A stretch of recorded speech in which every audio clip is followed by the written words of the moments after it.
안녕하세요. 부자오빠입니다. 우리 구독자님이 레버리지 관련해서 질문을 주셨는데요. TQQQ랑 SOXL, 이 매수 시점에 대해서 고민이 많으신 것 같습니다. 아무 때나 들어가면 되는 건지, 아니면 하락장에서 들어가야 될지 헷갈린다고 하셨는데, 제 개인적인 생각을 말씀을 드려보겠습니다. 아마 많은 분들이 같은 고민을 하실 겁니다. 지금 누가 봐도 시장이 과열되어 있고 당연히 조정이 올 테니까 고점에 물리는 것보다는 현금 보유하면서 어느 정도 빠진 다음에 사는 게 현명하다고 생각할 수 있습니다. 이론적으로는 맞는 말인데 문제는 그 시기를 어떻게 맞추느냐는 거죠. 맞출 수만 있다면 저도 아마 트레이딩을 자주 할 겁니다. 일단 TQQQ의 5년 차트를 한번 보겠습니다. 참고로 이번에 또 신고가를 경신했죠. 분명히 중간중간 조정장이 있고 작년 2, 3월에는 굉장히 많이 폭락했습니다. 당연히 폭락하기 직전에 전량 매도했다가 최저점에서 다시 매수했으면 수량을 엄청나게 늘릴 수 있었을 겁니다. 지금이야 다 지나고 나서 보니까 저때가 저점이었다는 것을 알 수 있지만 막상 저때로 되돌아가면 내일 무슨 일이 벌어질지 전혀 알 수가 없습니다. 지금도 마찬가지입니다. 벌써 미국 주식 고점 논란이 나온 지 몇 달은 지난 것 같은데 현실은 계속해서 신고가를 경신하고 있습니다. 항상 보면 주가가 빠지면 더 빠질 거라면서 못 들어가고 주가가 오르면 이제 고점이니까 거품이 꺼질 거라면서 못 들어가는 분들이 많습니다. 주가는 오르고 내리는 게 당연한 것이고 주식을 하는 동안 당연히 폭락장과 폭등장을 여러 번 경험하게 됩니다. 기본적으로 내가 어떤 주식을 매수하는 행위 자체가 장기적으로 우상향할 것이란 확신을 전제로 합니다. 예를 들면 5년 후에는 지금보다 3배는 올라 있겠지. 10년 후에는 5배는 올라 있겠지. 이런 식입니다. 하지만 그 누구도 정확히 17일 후에 5% 빠졌다가 다시 20일 후에 7% 오를 테니까 하락하기 직전에 다 뺐다가 반등하기 직전에 다시 들어가야지. 이렇게 쪽집게 마냥 100% 확률로 매매를 할 수는 없습니다. 빨간색 화살표로 표시한 부분은 저때 당시 이미 한참 오를 대로 오른 뒤였고 역사적인 최고점이었습니다. 누가 봐도 매수하기가 부담스러운 구간이죠. 하지만 그 뒤로도 계속 오르고 있고 한참 올라간 뒤에 강한 조정을 받은 부분을 제가 파란색 화살표로 표시를 해봤습니다. 근데 보시다시피 최고점이라면서 몸살이었던 구간보다 주가가 더 높습니다. 아마 파란색 화살표로 표시한 최저점에서 매수한 분들은 역시나 똑똑해. 내가 이럴 줄 알고 현금 왕창 대기시켜놓고 입 벌리고 있었지. 며칠 전에 샀으면 제대로 물릴 뻔했네. 아마 이러면서 굉장히 만족스러워 할 겁니다. 그런데 현실은 불과 몇 주 전에 역대 최고가에서 매수한 사람의 평단가가 훨씬 낮습니다. 근데 체감적으로는 역대 최고가를 찍은 날에 사면 왠지 손해를 보는 것 같고 조정받은 뒤에 사면 이득을 보는 것 같습니다. 이게 바로 착시효과입니다. TQQQ처럼 우상향하는 주식은 사상 최고점을 찍든 말든 그냥 하루라도 먼저 매수하고 조정이 오면 추가 매수하는 게 더 낫다고 봅니다. 지금 제 계좌를 확인해 보니까 TQQQ 수익률이 19.26%입니다. 투자한 지 그렇게 오래되지도 않은 데다가 추가 매수를 계속했는데도 이렇습니다. 수익률이 몇십 프로 찍었을 때 제가 추가 매수를 해서 5%대로 떨어진 적이 있거든요. 근데 지금 확인해 보니까 어느새 20% 수준까지 또 올라왔습니다.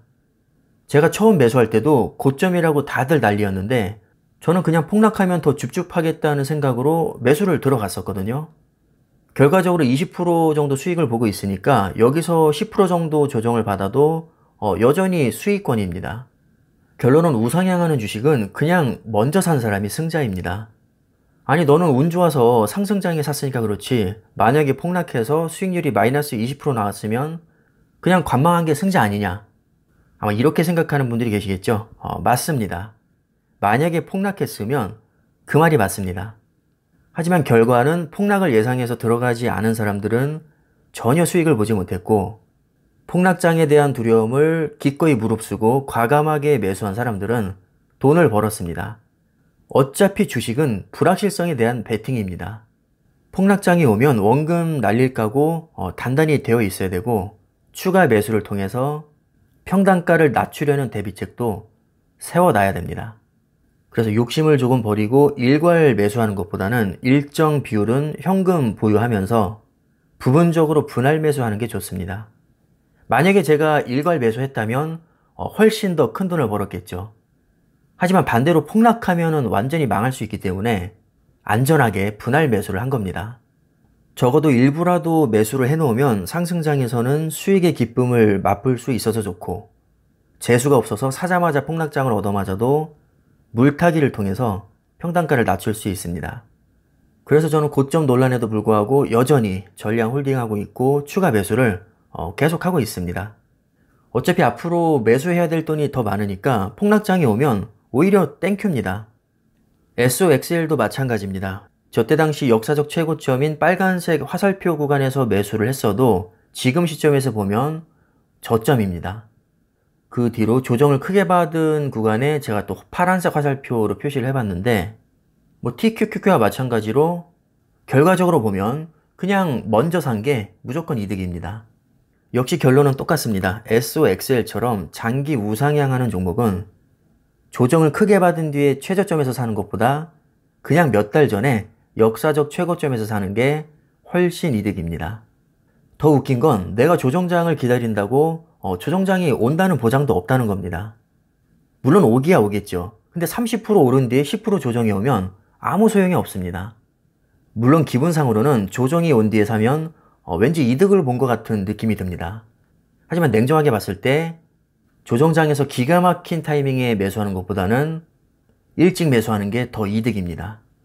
그래서 차라리 지금 일부라도 즉시 매수를 하고 폭락하든 폭등하든 어차피 장기 우상향에 대한 믿음이 있다면 그냥 적립식으로 분할 매수 해나가는 게 그나마 최선이라고 봅니다. 그 전에 분명히 해둘 것이 있습니다. 폭락이 무서우면 주식이 아닌 정기 예금을 하는 게 맞습니다. 주식시장에 들어온 이상 원금 100% 손실까지도 당연히 각오하는 게 맞다고 보고요. 잃으면 큰일 나는 돈으로는 애초에 주식을 하면 안 됩니다. 저도 지금 주식에 들어가 있는 돈이 그렇게 적진 않은데 100% 다 없어져도 먹고 사는 데는 지장이 없습니다. 왜냐하면 무리하게 대출받은 게 아니라 여윳돈으로만 하고 있기 때문이죠. 이렇게 최악의 상황이 와도 빠져나갈 구멍이 있으니까 깡따구가 생기는 겁니다. 그러니까 저도 역사적 최고점에서 3배 레버리지에 이렇게 과감하게 투자를 할 수 있는 것이지, 만약에 풀 대출 받아서 무리하게 투자하고 있다면 아마도 레버리지에는 아예 투자를 안 했을 겁니다. 자, 그래서 결론은요. 장기 우상향에 대한 확신이 있다면 죽이 되든 밥이 되든 쫄지 말고 적립식으로 매수해 나가면 됩니다. 폭락장 오면 물타기 하면 되고요. 급등하면 즐기면 됩니다. 별거 없죠? 저라고 무슨 특출난 비결이 있겠습니까? 그냥 돈 생기는 족족 좋은 종목이라고 생각되면 매수해 나갈 뿐입니다. 자, 그럼 도움이 되셨길 바라겠고요. 영상은 이쯤에서 마무리하겠습니다. 감사합니다.